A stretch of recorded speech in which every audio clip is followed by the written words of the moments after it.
Nagpur कुहीत bogus खत रॅकेटचा पर्दाफाश. गंभीर गुन्हे दाखल होऊनही आरोपी मोकाट. पोलिसांच्या भूमिकेवर तीव्र संशय. निष्पाप शेतकऱ्यांचे जीव टांगणीला, खरे गुन्हेगार खुलेआम. बोगस खत माफियांना नेमके संरक्षण कोणाचे? पोलीस प्रशासनाच्या साटेलोट्या विरोधात शेतकरी संतापले. कुही नागपूर ग्रामीण कुही येथील आंबेडकर चौकातील काकडे कृषी सेवा केंद्राच्या माध्यमातून सुरू असलेल्या कोट्यवधींच्या बोगस खत आणि औषध विक्री घोटाळ्यात दररोज धक्कादायक खुलासे होत आहेत. कुही पोलीस ठाण्यात भारतीय न्याय संहिता आणि खत नियंत्रण कायद्याच्या तब्बल डझनभर गंभीर कलमान्वये गुन्हा FIR 90448 दाखल होऊन तसेच लाखो रुपयांचा संशयास्पद साठा जप्त होऊनही मुख्य आरोपींना अद्याप अटक झालेली नाही. या संपूर्ण रॅकेटच्या माध्यमातून शेतकऱ्यांची राजरोस लूट सुरू असल्याचा घणाघाती आरोप संतप्त शेतकऱ्यांनी केला आहे. गुन्हा दाखल तरीही अटक का नाही? पोलिसांवर संशयाची सुई. अनेक गंभीर बिगरजामीन पात्र कलमे लागल्यानंतरही आरोपी मोकाट का फिरत आहेत?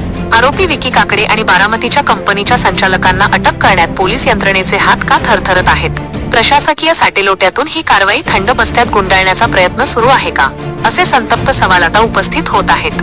निष्पाप शेतकऱ्यांचे संसार उद्ध्वस्त करणारे आणि त्यांना आर्थिक अडचणीत लोटणारे खरे गुन्हेगार मोकाट फिरत असल्याने कुही पोलिसांची भूमिका थेट संशयाच्या भोवऱ्यात सापडली आहे.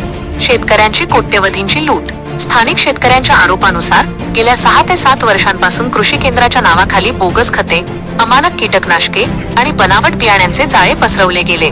या बोगस व निकृष्ट औषधांमुळे शेतातील पिके जळून नापिकी आली आणि शेकडो शेतकरी कर्जाच्या खाईत लोटले गेले.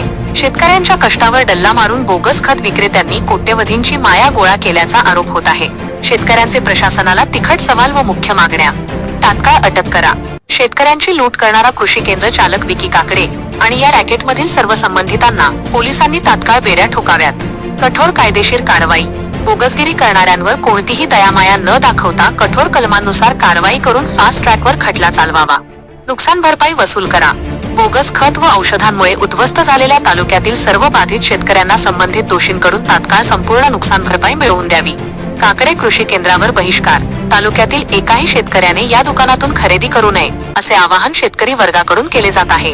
शेतकऱ्यांचा बळी घेणाऱ्या या बोगस खत माफियांवर पोलीस प्रशासन त्वरित कठोर कारवाई करून त्यांना गजाआड करणार की ही कारवाई बंद लिफाफ्यात दडपली जाणार, असा संतप्त सवाल कुही तालुक्यातील शेतकरी विचारत असून कारवाई न झाल्यास पोलीस ठाण्यावर धडक मोर्चा काढण्याचा इशारा देण्यात आला आहे. PTN न्यूज करिता संजय अतकरी, कुही.